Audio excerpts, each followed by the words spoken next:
أهلا بكم متابعي الكرام.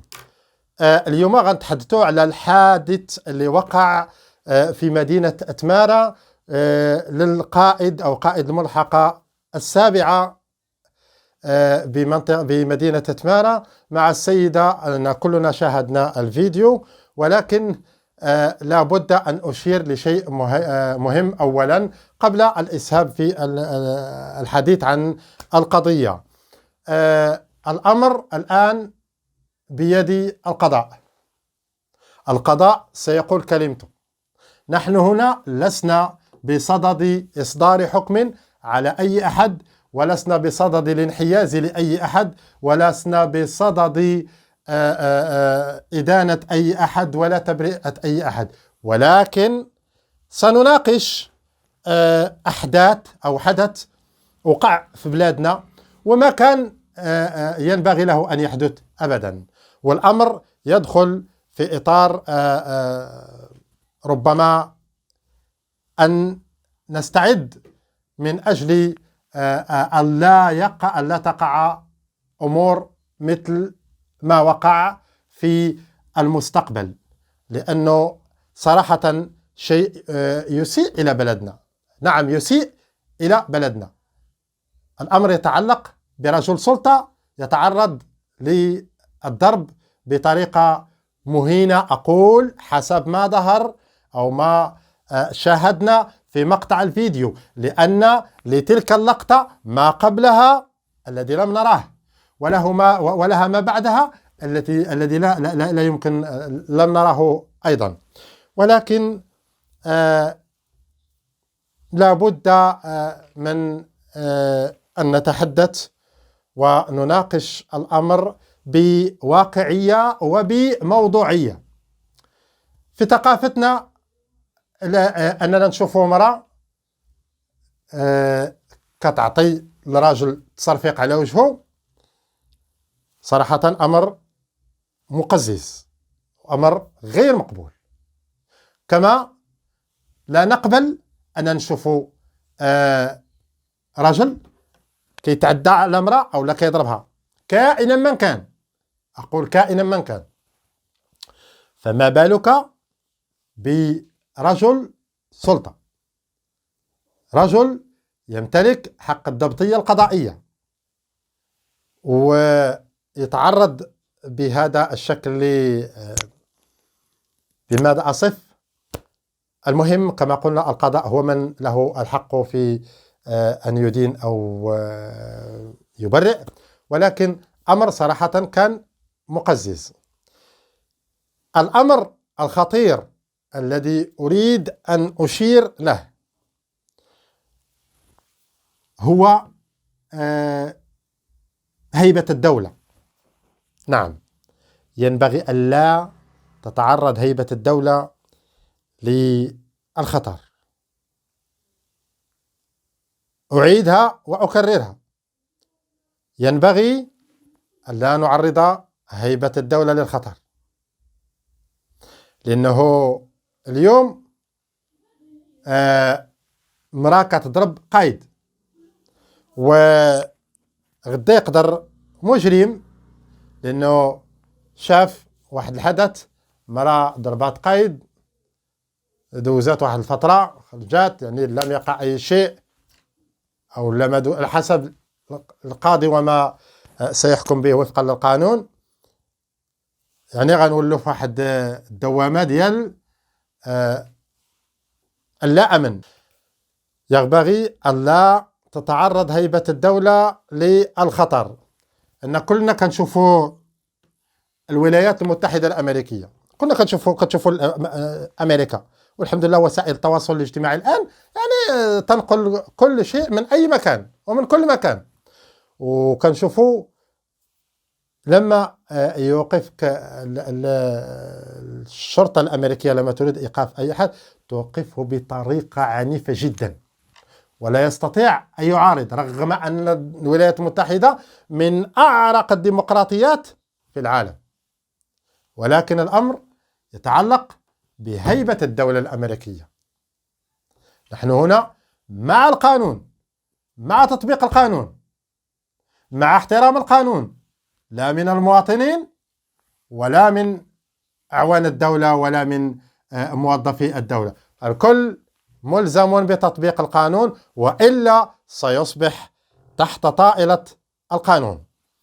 ولكن أننا نشوف هذا الحدث، إنه عزيزي المتابع وعزيزي المشاهد، خصنا نفهم واحد القضية: لما يتعرض أمنك للخطر فكن على يقين هذاك القائد هو اللي غيحميك، هذاك الجدارمي راه هو غير يحميك، هذاك البوليسي راه هو غيحميك. ما تقولش لي لا، لأنه غيحميك رغما عن أنفه بموجب القانون. وإلا رفض أو لا، تستطيع أن تتابعه في المحاكم الإدارية.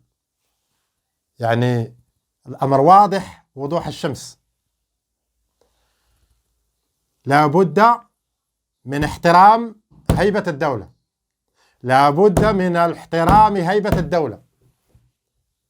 أقولها أكررها، سواء اتفق معي أو لا تتفق معي، الواقع يقول أن هيبة الدولة يجب أن تحترم.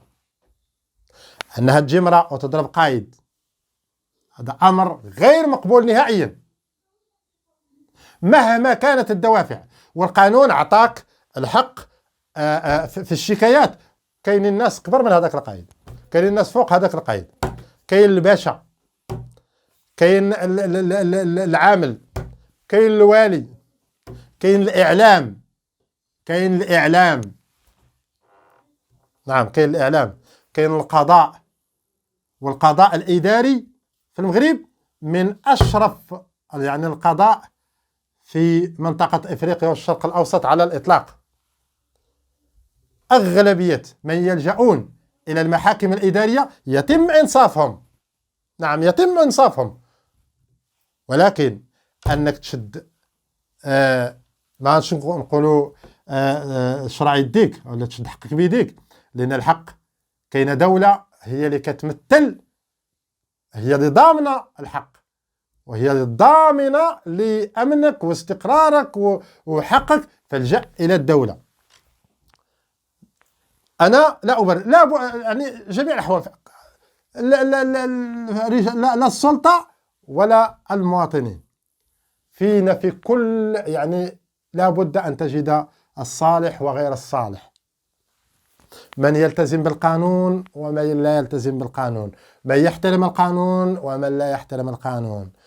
ولكن علينا أن نلجأ إلى المساطر القانونية، وأن نتجنب العنف، وأن نتجنب التعامل بشكل عشوائي مع الأوضاع، لأن الأمر في النهاية سيؤدي إلى ما حدث الآن. الأمر ربما كان سيحل بشكل بسيط، ولكن الآن أصبحت قضية أمام محاكم، وقد تصدر المحكمة أحكاما. أنا أقول دائما لا أريد أن أتدخل أبدا في أمر القضاء. الفصل اللي يتحدث عن إهانة الموظف على ما أعتقد 263 ربما، إن كان إذا ما كانش إذا كنت تذكرته بشكل صحيح. المهم يتحدث على أنه إهانة الموظف بتلك الطريقة عقوبتها من شهر إلى سنة سجنا نافذة، ومن من تقريبا 5000 درهم. ولكن بالطبع يبقى الأمر بيد القاضي، وهو من يقرر وهو من يرى الحقيقة. المهم يجب أن لا نسقط في مثل هكذا أفعال. يجب أن نحترم هيبة الدولة، يجب أن تحترم هيبة الدولة. اتفق معي أو لا تتفق معي، الدولة في النهاية هي من ستحميك. الدولة في النهاية هي من تضمن لك الاستقرار والأمن والعيش الكريم. لنكن واقعيين. فأن نرى مثل هكذا أحداث والله أمر مقزز تماما.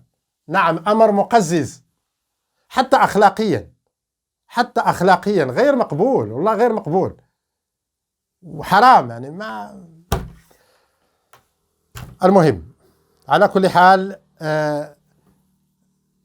إلى هنا يعني ننهي هذه الحلقة، وكانت إطلالة خفيفة لأن الأمر كان لا بد من الحديث عنه، رغم أنه توجهنا توجه آخر يعني للدفاع عن الدولة ومقدسات المغرب وحدود المغرب، ولكن ارتأيت أنني نتحدث في هذه القضية لأن من منظوري الخاص صراحة أعتبرها هي أيضا فيها نوع من المس بسمعة البلد. فأتمنى يعني من الناس ومن الجميع أن يحترموا الدولة ويحترموا ونحترم يعني سيادة الدولة ونحترم هيبة الدولة، لأن كما قلت الدولة هي الضامنة لأمن واستقرار المواطن. حفظ الله المملكة المغربية وحفظ الله مؤسساتها الدستورية، والخزي والعار لكل من تسول له نفسه الإساءة لهذا الوطن. والسلام عليكم ورحمة الله تعالى وبركاته.